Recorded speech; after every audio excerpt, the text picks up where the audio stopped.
Hi everyone, it's Nathaniel coming at you again with another book today called No Dragons for Tea, Fire Safety for Kids and Dragons by Jean E. Pendziwol. And first I'd like to start with a little bit of gratitude. I received a lot of really amazing messages from the book Big Bear Hug that I uploaded the other day. And so this has inspired me to do this a little bit more regularly than once a week. So thank you for that. No Dragons for Tea.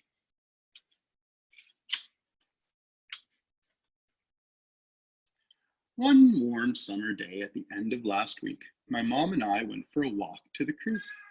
As I raced down the hill in my little red wagon, I veered to the left and smacked into a dragon. I suppose he could see there was fear in my eyes as I jumped to my feet, quite filled with surprise. He sheepishly grinned and stepped out of the way, but he seemed so polite that I asked him to play.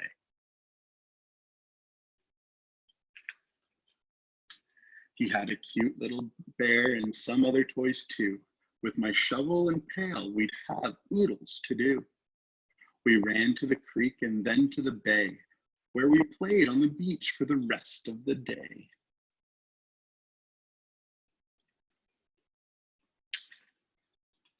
Then Mom waved and said, "Now it's time to go eat. Let's pack the red wagon and head up the street."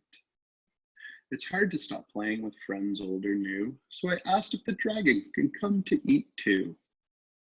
Mom wrinkled her brow and squinted her eyes, looking up at the dragon's incredible size.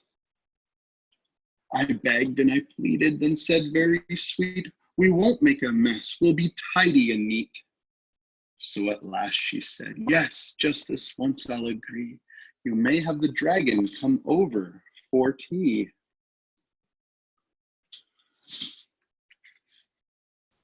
We had carrots and apples, thick slices of ham, with fresh homemade biscuits and strawberry jam, cold glasses of milk and a great big dill pickle, but the pepper we sprinkled sure made my nose tickle.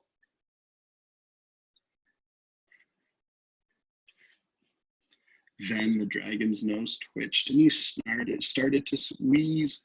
His eyes misted up and he blew a great sneeze. Achoo! Well, we all know what happens when dragons chew. Flame shot from his mouth and from both nostrils too. Our tablecloth sparked and then burst into flame, and the curtains that hung right beside did the same.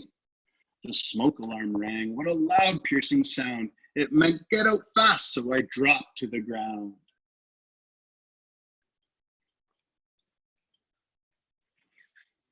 The room filled with smoke as I crawled on the floor and started to make my way to the front door. The dragon got scared and decided to hide, but I knew when there's fire, we must get outside.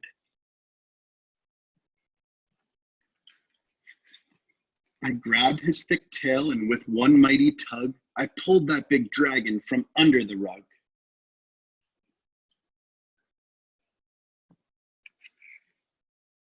I crept down the hallway and said, "Follow me. I know the way out. We must meet by the tree." So Mom and the dragon and I all met there. Then that silly old dragon went back for his bear. We ran up and caught him and wouldn't let go. And I said, "Listen, dragon, here's what you should know. Don't ever go back. That just will not do. We can get a new bear, but we can't replace you."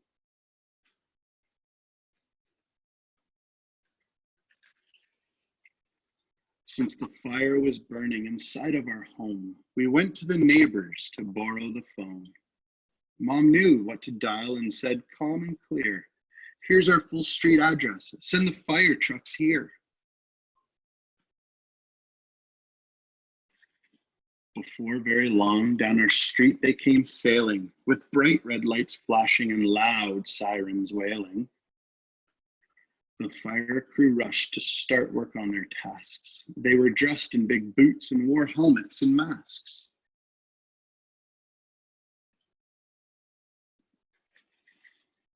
They hooked up the hose and ran into the house, where they sprayed streams of water in order to douse the table, the curtains, our lovely snack too, and it didn't take long till that fire was through.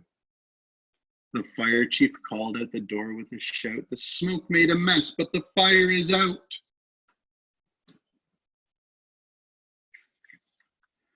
My poor friend the dragon knew he was to blame, so he hung down his head and wept great tears of shame. One of the fire crew said, "Don't be sad, you knew what to do, and of that we're quite glad. You all got out safely, that's really what matters." Then she took us to see the big pump truck and ladders. And the dragon put on a shiny red hat, and I asked to see where the fire crew sat.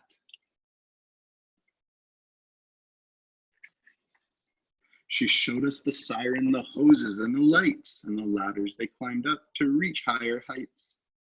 The rest of the fire crew checked all the rooms, while a fan in the door blew out gray smoke and fumes.